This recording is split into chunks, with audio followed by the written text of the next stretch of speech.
Hey, everybody, this is Simon with the Ideal Hour. Today, I have a very special guest who is all about the mental mindset and mental health. Her name is Angie Noack. I hope I pronounced that right, Angie.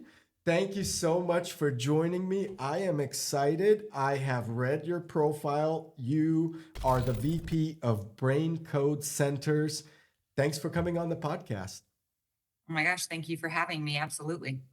All right. So tell me a little bit about, well, actually, before all that, I want to tell the audience why I had you on the podcast. I'm always fascinated with the mind. I feel like the mind is the strongest muscle we have, and it can make you or break you. I've read books about it where, you could literally take someone's soul in a competition and take out their mind from even thinking that they have a chance.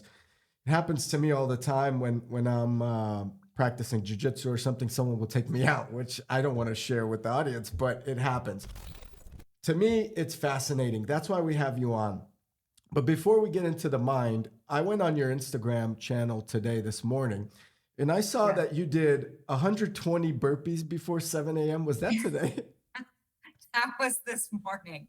It sure was. Okay. Yep. All right. So, how did that make you feel? And is that an average day for you? What's going on? Yeah. Maybe not 120 burpees in a morning. And that was before the workout. That was like the pre-workout. Whoa. Um, I love working out. Fitness is one of the biggest parts of my life. I actually love what you said that your brain is kind of your strongest muscle. And even though it's not a muscle, it works like a muscle. And as a culture, we do focus heavily neck down, right? I focus heavily neck down. But if your brain is not in check, then nothing is going to be in check. So I do feel like my brain is in check, but I always want to keep my body, nice and strong and fit. So I would say, unfortunately, an average morning is something equivalent to 120 burpees before 7 a.m. Was Yes. was this at CrossFit, or what do you do for a So workout? this morning I do a couple different things. I train with a trainer. His name's Brian Brenzel with Fit to Live Wellness. This morning I was doing an F45 workout, and Mm. we did like a burpee competition before, which was dope and I loved. And then Shout out to I'm Mark Wahlberg with yeah, F45. listen, Yeah. freaking Marky Mark gets me pumped in the morning. I love him. Yeah, and I'm an avid runner. I do a lot of different things. So yeah, this morning though was a little F45 spice. I love that. All right, so let's get into it. Great, and I'm proud of you. I don't know if I could do all that, but in terms of brain code centers, what is it all about for someone that has not been introduced to what you do? Yeah. So, a little bit about me. I am a Okay. licensed professional counselor here in Colorado. I'm also a neurospecialist. And so, Okay. Brain Code Centers is a brain mapping and neurofeedback company. So, that is what we specialize in. And if someone hasn't been kind of introduced into that sphere, a brain map, which we do a quantitative electroencephalogram map, it's kind of on the same playing field as like a CT or a SPECT scan or an EEG, except that we're not only looking for structural damage in the brain. So it's not Mhm. that we won't see it. I have NFL players who come in and say, "Hey, I had a totally normal MRI, but I'm having all of this, other, post concussive symptomology. What's going on?" Mhm. Uh, they maybe don't have a skull fracture or a brain bleed. They still have a lot of things going on neurologically, and They're that's really they're what we're foggy, or they're just something's not yeah, feeling right. brain fog, insomnia, Mhm. maybe they're, just feeling like word finding, what's going on with my brain, or I have some anxiety, that so many different things are driven by our brain. Everything is driven by our brain.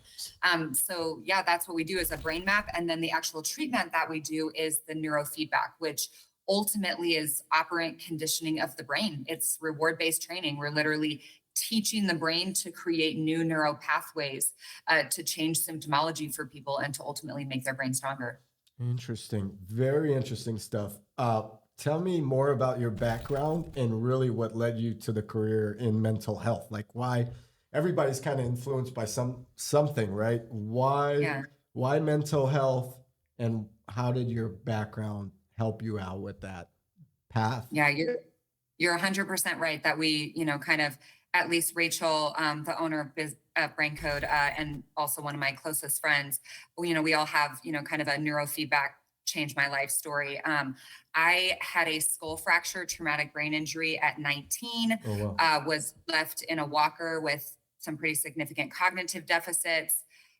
Went through a lot of natural medicine that really healed me in many ways and changed my life. And I believe that that's how, honestly, neurofeedback found me. I did not find it. Wow. But it was, kind of when I was introduced into that field during actually my master's program, I knew that that's what I wanted to do. I get to work with people with TBIs every day, strokes. I mean, all different types of, cognitive issues, cognitive deficits, and I get to watch them experience life transformation change as I did, right? That, a lot of times we're told from, whether it be a doctor or more, Western medicine that, hey, this is probably as good as it's going to get. And I just don't believe that our brain is always neuroplastic. It's always willing to change. It just doesn't necessarily know how yet. Interesting enough. Well, this kind of goes into a whole different question, but sometimes these pop up. As you know, Elon Musk is doing Neurolink, Mhm. or you may know, which is basically him implanting a chip in your brain to Mhm. help with whatever issues that your brain is having. He also mentioned that Yeah. it could like expand the capability of your thought or knowledge.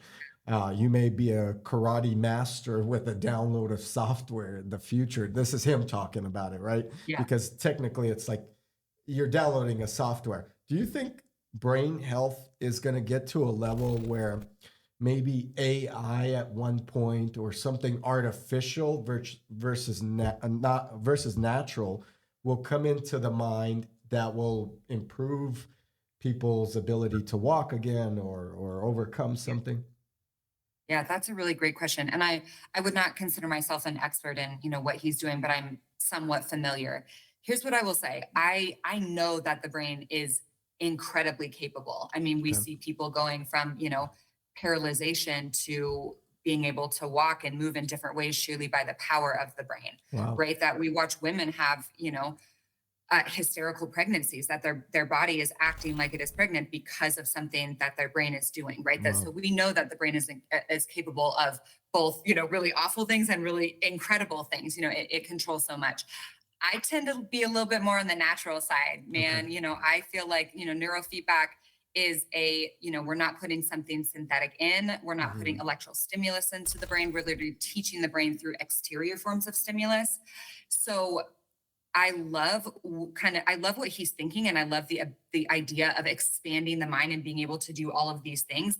I also, at what cost, Yeah. just that kind It- of come at now. I'm not talking about people who are, paralyzed being able to walk again. I think, whatever we can do to give people back capabilities and lives that, aspects of life that they have lost, I think, do whatever we can do. However, I'm thinking, kind of the average person, who maybe just like wants more and better and all these things. Like, I also think that, it kind of comes down to, you talked about, working out, that mm, we got to put in the work, Yeah. right? Your brain works like a muscle. So the idea that we just put something in and it does all the things that we want it to do, that to me doesn't really sound like true plasticity, I right? That agree. would be like, hey, if you take this pill or if you implant this thing, you'll just gain all this muscle and all this stuff, this, Ozempic trend Yeah, where that's what I was going to mention. That's funny that you we're taking mentioned the that. med and we lose all this weight, and then you actually do research. I'm like, it comes at a cost. It comes at a cost versus neurofeedback, at least from my experience and the way in which brain code does it. There's not a cost, it is only gain, Yeah. right? That, working out, right? That even when someone's like, hey, I'm kind of sore from working out, I don't consider that a side effect, right? That Mhm. is your muscles responding to something that you're doing.